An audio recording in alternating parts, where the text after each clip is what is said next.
Tenemos el placer de presentar al doctor José Antonio Alvarado, diputado por el Parlacén por Nicaragua, y al licenciado Carlos Rodríguez, historiador, que están aquí acompañándonos esta mañana porque, bueno, vamos a dejar que sean ellos que nos hablen de la actividad y del encuentro que tienen, ¿verdad? Bienvenido a la síntesis. Muchas gracias, Michelle. Ustedes llegan al país al seminario que tenemos ahora mismo, se llama Los signos de los nuevos tiempos y los procesos de integración de Centroamérica y el Caribe. Este seminario inició ayer. Háblenos un poco de él y de los temas que se van a tratar. Bueno, primero muchas gracias y gracias por la invitación a estar aquí con ustedes y por medio de ustedes con el pueblo dominicano, con quien nos une como nicaragüense, lo digo, una fraternal relación de mucho tiempo. Y no solo en base a la historia, sino también en base al futuro. Y precisamente ese es el tema de integración. Consolidar las relaciones fraternales de los pueblos de cara al futuro, a fin de que unidos podamos tener una sola voz, una sola visión, compartir no solo una historia, sino también la determinación de libertad, los espacios de progreso, de desarrollo de nuestros pueblos. Porque la integración está hecha, yo diría, para ayudarnos a resolver los problemas urgentes que tenemos, la lucha contra la pobreza, el tema de equidad de género, de igualdad de oportunidades, a fin de que podamos trabajar juntos, maximizar nuestros esfuerzos, no andar con valores dispersos, a veces repitiendo las mismas cosas los unos los otros, sino que más bien canalizando nuestras capacidades, nuestros esfuerzos, nuestra lucha en una misma dirección. En el Parlacén está República Dominicana, está Panamá, Nicaragua, El Salvador, Honduras, Guatemala, y hay muchos observadores también. En el caso de Dominicana tuvimos aquí precisamente en agosto recién pasado el foro de partidos políticos, el foro de turismo y el foro de la mujer de partidos políticos, que fue un éxito tremendo, y ahora el foro que ha convocado precisamente el ministro Miguel Mejía, que yo le decía ayer que es cierto que es el ministro de Integración de Dominicana, pero es un hombre que ha trascendido ese trabajo y está ayudando a fortalecer esos lazos de amistad entre todos los pueblos. Es, como diríamos, el ministro de Integración prácticamente de todos los países, porque lleva esa semilla de esperanza, de la importancia de la integración, y la realidad es que ha abierto los corazones del pueblo dominicano a todos los que estamos atendiendo el esfuerzo. Hay un tema que apenas aparece, yo diría, en una esquina del folleto, y es educar para la integración. Y es importantísimo insistir en ese tema, porque yo creo que la enorme deficiencia que tenemos nosotros y los grandes retos que tenemos nosotros como pueblos mesoamericanos, y lo decía bien ayer el expresidente Leonel Fernández, somos pueblos mesoamericanos, donde incluye a todo Centroamérica y el Caribe, y en ese sentido tenemos que avanzar en la educación. Y la educación es la que nos va a hacer integrarnos, la educación es la que nos va a hacer progresar, la educación es la que va a hacer desarrollar una cultura ética, de valores, de entendimiento, de tal manera que la política y la ética no estén divorciadas, de tal manera que la ética sea parte de una visión conjunta. Y en ese sentido tenemos nosotros muchos retos, como el tema, por ejemplo, del medio ambiente, que es un tema que no lo puede resolver un solo país. Tenemos que la región en conjunto expresar nuestras voces. Yo creo que Mesoamérica puede ser precisamente la voz que represente la conciencia crítica universal en el tema del medio ambiente, porque somos los que estamos menos desprovistos de compromisos con las grandes, digamos, empresas industriales que crean los problemas de contaminación, que son los creadores del CO2, etcétera. Creo que nosotros podemos verdaderamente rescatar, incluso con el tema del ecoturismo, podemos contribuir de esa manera también a la creación de un ambiente más sano.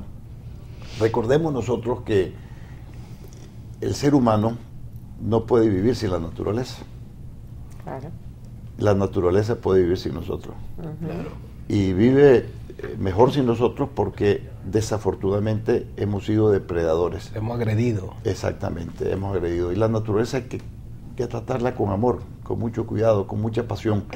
Y de esa manera ella responde también. Entonces creo que tenemos esa enorme responsabilidad con respecto a contribuir a un tema tan delicado que cada día desarrolla una mayor profundidad de conciencia en nuestros pueblos, como es el cambio climático. Pero el cambio climático es solo un efecto. Lo estamos tratando también en el Parlacén. Estamos tratando el tema de la visa única centroamericana, de la licencia de conducir. Estamos buscando los diferentes mecanismos, pero también estamos tratando de articular una mejor relación con los órganos, no solo viendo hacia afuera, sino viendo hacia adentro, los órganos del propio sistema de integración, con los presidentes, con los pueblos, con los gobiernos, con el SICA, con la Corte Centroamericana de Justicia. Yo creo que en ese sentido el Parlacén es una especie de hilo conductor del proceso de integración centroamericana. Mire, eso le va a dar mucho contenido al Parlacén. En la isla de Pascua se comieron todos los recursos. Sí, es cierto. Es decir, ya la humanidad tiene esa experiencia, ahí desapareció todo, ahí no puede vivir el hombre, él mismo explotó todo, se comió todos los recursos, ni hay peces, ni hay madera para hacer la yola de nuevo. Lo que dice usted es totalmente cierto. Fíjese que donde ha llegado el ser humano, y pasó en la isla de Pascua precisamente, en cuestión de los primeros 10 años desaparecieron 50% de la biodiversidad. 50% de las especies, tanto animales como vegetales, desaparecieron. Y entonces tenemos nosotros, por eso decía el tema de educación es vital, porque la nueva visión va a ser una visión antropocénica, en el sentido que necesita el cambio de comportamiento del ser humano de cara a la responsabilidad social que comienza con la responsabilidad de la naturaleza. Mira, te quiero dar un dato, porque es que esto es importante.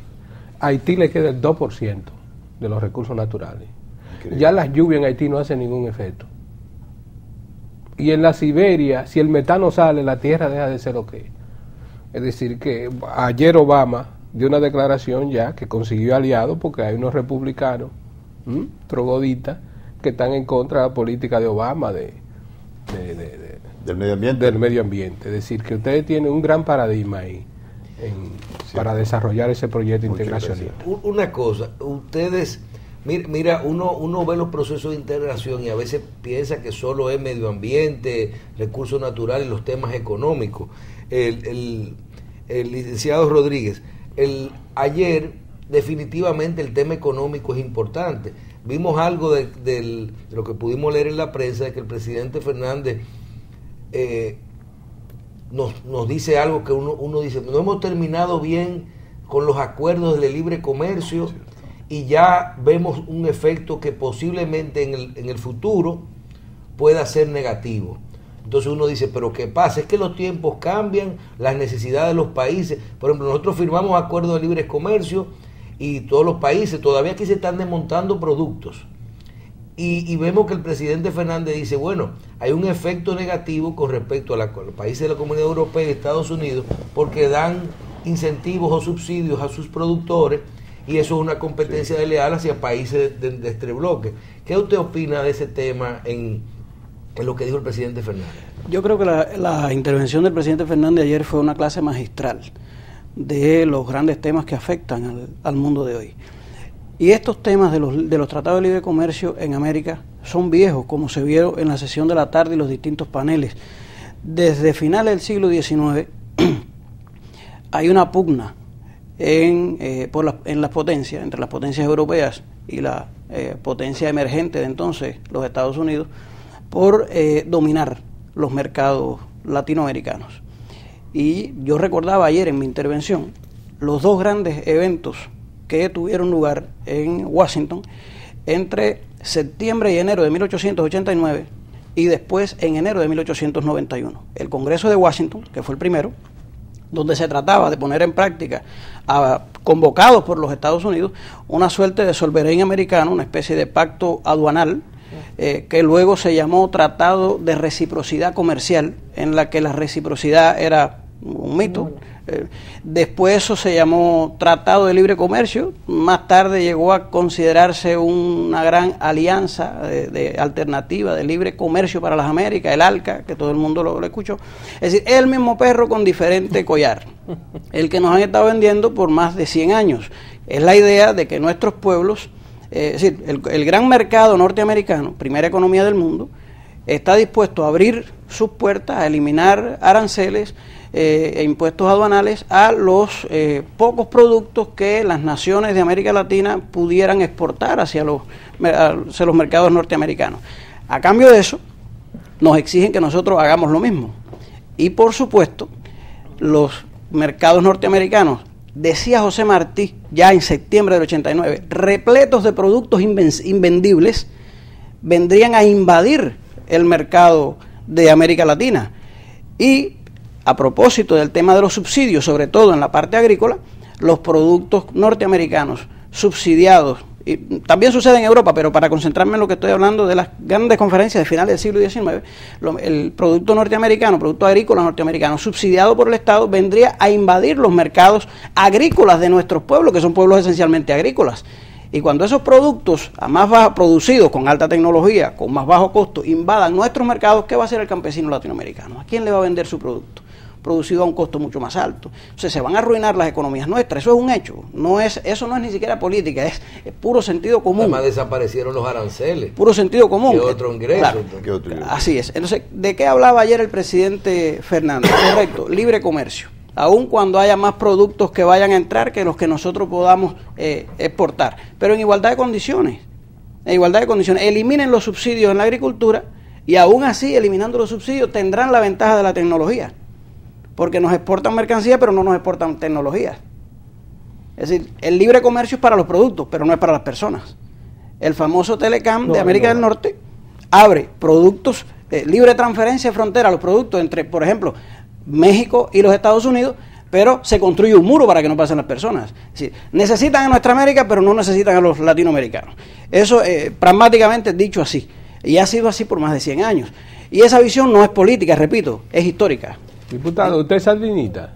No, yo soy del Partido Liberal, pero tenemos una alianza estratégica, sobre todo en el Parlacén, y compartimos temas de responsabilidad social, visiones de integración conjunta, y trabajamos muy de cerca.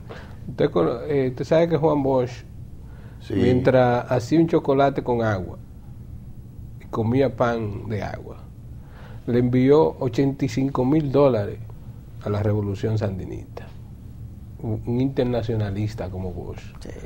Nosotros queremos hacer una sugerencia a ustedes. Existe el libro, que ustedes tienen que conocerlo, de Cristóbal Colón a Fidel Castro. El Caribe Frontera Imperial. ¿No? Yo creo que ya que ustedes le están buscando contenido a la política, que se ha perdido después de la caída del muro de Berlín y la desaparición de todo esto, de que se puede hacer una edición de Cristóbal Colón a Fidel Castro, el Caribe, frontera imperial, que es la historia de estos pueblos de Centroamérica. Así es.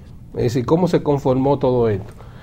Y que se haga una edición por países y se haga un acto por país donde se ponga en circulación en los países que forman ya esta unidad de ese libro, porque ese libro va a ayudar a los nuevos políticos centroamericanos a interpretar la historia, porque sin una interpretación real de la historia no sabemos hacia dónde debemos conducirnos, claro, ¿no? Y qué es lo que ha pasado. Y una propuesta más, acaba de presentar ahora hace poco la Fundación Juan Bosch una nueva edición de Pentagonismo, sustituto del imperialismo, con un prólogo de Atilio Borón. Pero el que más le asienta, ¿no? Sí, a este proyecto es de Cristóbal Colón a Fidel Castro. Porque ahí fue que yo conocí a Nicaragua, conocí porque Puerto Rico es como es, porque Costa Rica es como es. Es decir, cuáles son las situaciones de cada uno de los países. Por ejemplo, Costa Rica nunca recibió una invasión. Por eso es un pueblo pacífico. Así es. Que no es la situación de Puerto Rico, que fue invadida desde el primer momento. La misma que la lucha de Cuba por su independencia. Veníamos nosotros precisamente en el auto conversando sobre el referente ético histórico que representa el profesor Bosch. No solo para República Dominicana, sino para todas las Américas. Entonces ahora hay que llevarlo. Claro. porque pocos países tuvieron un teórico. Por ejemplo, la humanidad conoce teóricos como Mao Zedong, Lenin, el mismo Enver Hoxha, es decir, teóricos políticos que le dieron contenido a la política, ¿no? Independientemente de que algunos paradigmas no dieron resultados, fracasaron, sí, pero le dieron contenido teórico a la política. Entonces, República Dominicana ha tenido un teórico de la política con un arsenal de más de 50 obras. Sí, señor. ¿Entiendes? Donde no solamente, es decir, entonces los basamentos de las instituciones políticas, sean nacionales o así como unión como esta, deben promover eso para darle contenido a tener un material teórico. Ciertamente. De hacia dónde se va, ¿no? Bueno, es que el profesor Bosch, yo diría, es tan especial porque todo su bagaje, su sentido, lo forma en la Universidad del Pueblo, sintiendo el alma del pueblo dominicano, tocando el corazón del pueblo dominicano. Así es donde él se forma. Entonces, esa intelectualidad y ese sentido de responsabilidad es lo que hace ser el referente ético, no solo, repito, y me perdonan que les diga, no solo de República Dominicana, sino para todos los países de nuestra región. Bueno, la tumba de Bosch está cerca de la calle. Sí. Porque una cosa es lo que dijo, quiero que me entierre donde oiga los pasos del pueblo. Claro, y ahí está Juan Buena Vega, cerca de donde pasa la gente. Y un detalle más, él hablaba del lema del seminario, dentro de un gran programa del Ministerio de Integración Regional Dominicano, que se llama Educar para Integrar. Y ahí Bosch es principal, porque Bosch es, en América, una de las más altas expresiones de lo que es la autoformación. Bosch es un autodidacta. Claro. El título de Bosch es profesor, con toda justicia, porque a veces algunos intelectuales, tal vez más duchos leyendo a Sartre, leyendo a otros grandes intelectuales académicos, pueden pensar que la explicación de Bosch, la manera de Bosch explicar, enfocar los temas, pudiera ser demasiado llana. Pero Bosch no escribió para los intelectuales. Bosch escribió para educar al pueblo. No, por eso el pueblo lo llama en justicia profesor. Es que nadie tropieza con un concepto. Así es. Así es. Es decir, una gente se cae con el la padre de la tropieza filosofía, con una mesa, con una silla, pero no con un concepto. Fíjese, el padre de la filosofía, claro, el padre de la filosofía cubana, un sacerdote católico, decía: filosofía es el arte de explicar con palabras sencillas problemas muy complejos. Exacto. José Martí vendrá después, hablando de un congreso antropológico en los Estados Unidos, y la manera en que se llevaba al pueblo la visión antropológica de aquella época, sobre todo relacionado con si existía o no una predisposición biológica al crimen. Y decía Martí, poner la ciencia en lengua diaria es ahí un gran bien que pocos hacen. En el siglo XXI pareciera que ser filósofo puede hablar con palabras enredadas, y mientras más palabras raras uno diga, pues más sapiencia se supone que tiene. No es así. Diputado, cuando uno ve esta clase de seminario y los temas tan grandes como este es un hombre más pragmático, más aterrizado. Claro, nosotros queremos ver soluciones este es un hombre pragmático actuales. Uno escucha, bueno, los problemas del libre comercio, los problemas de medio ambiente, pero usted mencionó cosas que uno dice, pero ven acá, a lo mejor hay cosas que se pueden hacer posibles. Usted habló de educación, habló de desarrollo, de progreso, de igualdad de género.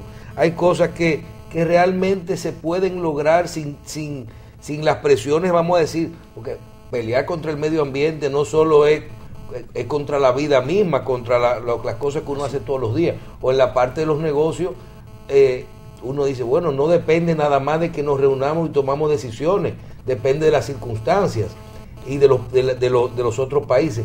Esta serie de cosas que usted menciona, libertad, progreso, desarrollo, no se pueden como agilizar y tratar educación y poder, como dice, que se cierre que tenga una meta y que se logren esos objetivos rápidos entre estos grupos de integración. Bueno, estamos tratando de hacerlo precisamente, pero quizás uno de los problemas históricos que se han dado es que la mayoría de los temas se han tratado a nivel más que todo gubernamental. Y entonces el Parlacén se está haciendo todo el esfuerzo para trascender solo la visión gubernamental en general y abrir los espacios a la sociedad civil, abrir los espacios para que las universidades participen, abrir los espacios para que a nivel regional. A nivel regional, exactamente, para que los sectores privados participen. Por ejemplo, el tema aduanero. el tema aduanero se ha manejado extraordinariamente a través de todas las directores de aduana y los organismos de aduana y los ministerios de economía. Pero ¿quién es el que exporta? El sector privado. ¿Quién es el que importa? El sector privado. ¿Quién es el que acarrea las cosas? El sector transporte, que también es sector privado, exactamente. Entonces hay que involucrarlos a ellos. Y hay que involucrar también una visión de equidad. Yo insistí en ese tema porque mientras no tengamos equidad, y yo los felicito que tienen acá una dama extraordinaria en el equidad de género hay aquí. Ella nos tiene a nosotros. Ella nos tiene, así veo, porque se ve la mano fuerte. Sabia palabra, sabia palabra. Pero es necesario, quiero decirle, en mi país incluso, el 50% de todos los candidatos a cualquier posición tienen que ser mujeres. 50%. Y no es cuestión de que van a ser los suplentes, no. Si el candidato a alcalde, por ejemplo, es varón, el vicealcalde tiene que ser mujer, pero la combinación tiene que haber 50% de candidatos a alcaldes varones y 50% de candidatos a alcaldes mujeres, y lo mismo en las diputaciones. Y en efecto, esa visión viene alcanzando metas en toda la región centroamericana, y quisiéramos homologar la legislación, y esa es una de las cosas que estamos tratando también de hacer, es buscar un factor vinculante. Quiero decirle al presidente, ayer que nos recibió en el Palacio, fue extraordinariamente generoso, muy amplio, y él personalmente quiere apoyar e impulsar el tema de la capacidad vinculante de las decisiones del Parlacén. De tal manera que la capacidad vinculante. Eso quiere decir que el Parlacén sea verdaderamente el órgano parlamentario de la integración centroamericana con las mismas capacidades que funciona el Parlamento de una nación. Un nexo coordinante. Y que obliga a los gobiernos a aplicar las decisiones que tome el Parlacén. Además que dentro del punto de vista de derecho de integración, derecho comunitario, las resoluciones, los acuerdos, las leyes, los tratados comunitarios tienen prelación a las leyes nacionales. Sí, están por encima. Es como el caso en la Corte Internacional de Justicia, cuando hay fallos y te dice un país que no puede cumplir por X y X razón, te dice, no puede argumentarse la legislación nacional, ni siquiera la Constitución, para no cumplir un fallo internacional. El mismo elemento de juicio se aplica en este sistema. Entonces también queremos homologizar las legislaciones. Ahora, habemos dos países donde los parlamentarios ante el Parlamento Centroamericano tenemos también capacidad de iniciativa en los parlamentos nacionales en temas obviamente de integración. Nicaragua y El Salvador. Eso, por ejemplo, sería interesantísimo en Dominicana, donde hay extraordinarios hombres y mujeres de diputados. Parlacén, pero es diputado.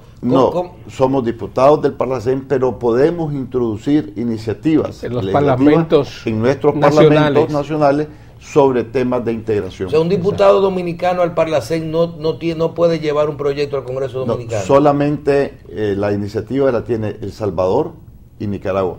Y como le digo, aquí sería extraordinario, hay gente tan brillante. Óyeme, la bancada dominicana es una bancada de más alta categoría, gente brillante, con gran experiencia, con gran capacidad, hombres y mujeres de primer orden, que estoy seguro que darían una contribución magnífica en el Parlamento Nacional en temas de integración. Sí. Esto que habló el presidente ayer, Fernández, también, que habla de lo que fue el proceso de Petrocaribe, de cómo funcionó el acuerdo de Petrocaribe de acuerdo a la situación de Venezuela, pero habla del éxito de este instrumento de pago. ¿Será que vamos a volver al trueque? Mire, yo quería referirme a eso, porque hubo un factor importantísimo en la intervención del doctor Fernández ayer, que tiene mucho que ver con la tradición histórica latinoamericana. El liberalismo tiene dos tendencias: el liberalismo europeo, que se basaba fundamentalmente en la economía, liberalizar los mercados, y el liberalismo latinoamericano, con Juárez, con Duarte aquí, con Eloy Alfaro después, con Luperón, con José Martí, por supuesto, que tiene un componente, es decir, el mismo componente de liberalización de los mercados, pero con un componente humanitario. Es decir, Europa ve el hombre en función de la economía. Como sistema. América ve la economía en función del hombre. Y de eso se hablaba ayer. No podemos seguir poniendo al hombre en función de la economía, sino que todos estos pactos, todos estos sistemas de integración tienen, por supuesto, un componente económico, porque es la base, como usted dijo, y porque si el ser humano es un componente biológico, es un cuerpo biológico, la organización social es también un cuerpo biológico. Y si el ser humano, para poder hacer filosofía, religión, etcétera, tiene primero que tener la barriga llena, el estómago ocupado, todos estos pactos comerciales que se crean es para tratar de darle sustancia, alimento, es decir, finanzas, comercio, economía, que sustente todo el aparato social que se debe construir sobre esa base. Es decir, la economía no es un fin, es un medio para lograr un fin. El fin es la felicidad de los pueblos, es la justicia social, como se habló aquí. Claro. Es tratar de que los pueblos nuestros vivan mejor, en países que son tremendamente ricos. 500 años de robo sistemático y no han acabado de robárselo todo. Y sin embargo hay pueblos pobres sobre estas tierras de América. Entonces, la idea de la integración en cualquiera de sus aspectos tiene, en primer lugar, un componente económico, comercial, financiero, pero los procesos integracionistas que se están dando en los últimos 20 años en América han superado ese objetivo final y han colocado un objetivo superior, que es tratar de revertir todos esos beneficios económicos, comerciales, financieros hacia una mejora de la situación social de las naciones latinoamericanas. El seminario inició ayer y lo tendremos hasta mañana. Así es, hasta mañana. ¿Qué otros temas se van a tratar en estos 3 días? Bueno, esta noche tenemos en la Biblioteca Nacional Pedro Enrique Ureña la presentación de este libro, breve historia de la integración de América Latina y el Caribe, un sueño bicentenario, del doctor Sergio Guerra Vilaboy, que es presidente de la Asociación de Historiadores Latinoamericanos. Esta noche se va a obsequiar el libro, se han impreso 1000 ejemplares para obsequiarlo a los que participen. Ahí en la actividad. A las 8 de la noche en la sala María Trinidad, Pedro Enrique Ureña. No, en la Biblioteca Nacional, pero es la sala, la primera sala que está a la izquierda de la Biblioteca Nacional, no recuerdo ahora, perdón, Aida Cartagena Portalatín, así se llama, poetisa mocana. Se me había perdido el nombre. Ahí vamos a presentar el libro y se va a obsequiar a los que participen allá. Es una breve historia de los distintos mecanismos de integración que se han venido dando desde la época de Bolívar, el Congreso Anfictiónico de Panamá, que el año que viene estará cumpliendo 190 años, la Carta de Jamaica, que este año cumplió 200 años, y un recorrido por la historia, demostrando que los procesos que están teniendo lugar ahora no son ocurrencias de estos tiempos, sino que son concreciones por primera vez en la práctica de un sueño que lleva ya. Una vez llegó un viajero a Caracas, 23 y antes de preguntar dónde se comía y dónde se dormía, dijo, ¿dónde está la estatua, la tumba de Bolívar? Ese era Martí, 23 de enero del 81, exacto. Llegó a Caracas y lo botaron de allí en julio de ese mismo año, por haber escrito un artículo elogiando a un gran pensador venezolano. Guzmán Blanco lo botó de allí. Guzmán Blanco, el mismo que ayudó a Duarte. Don Juan tiene un libro para escolares de Simón Bolívar. Precioso el libro de Bosch. Muy didáctico. Precioso, biografía para escolares. ¿Cómo no? Es decir, que ahí tenemos un marco teórico de... Ustedes dos pueden hacer un seminario. Sí. A él no le gusta mucho eso. Una conferencia extraordinaria. De 10 minutos, fui el último de la tarde. A las 5 de la tarde me tocó hablar, cuando ya se había agotado el programa y además la gente estaba agotada también. Hablé 10 minutos más nada. Vamos a llevar esos libros de voz a cada uno de los países centroamericanos. Pues esta noche que se haga un acto después de circulación con una alianza con las editoras más importantes, ¿no? Y que vaya Leonel Fernández, el Caribe, que tiene tiempo Imperial, para eso, a poner. Sí, el Caribe Frontera Imperial se publicó en Cuba hace alrededor de 10 años, cómo no, con una tirada masiva. Bosch es muy querido en Cuba. Porque cuando vino Chávez por primera vez, una de las cosas que le pidió Leonel Fernández fue la obra completa de Juan Bosch. Y visitó a Bosch. Él visitó a Bosch. Exacto. Y cuando vino Fidel Castro, en el gobierno de Leonel Fernández, el primer gobierno, se habían editado todos los discursos de Bosch por radio, unos tomos así, ¿no? Sí. Y se los regaló a Fidel en ese momento. Sí, lo único que Fidel dijo, hay mucho papel aquí. Hay mucho papel. Había que leer mucho, sí. Diputado, ¿y su participación fue anoche también? Mi participación más que todo es como diputado, junto con otros colegas del Estado de Nicaragua, atendiendo la conferencia. Nosotros vamos para Guatemala el día de mañana.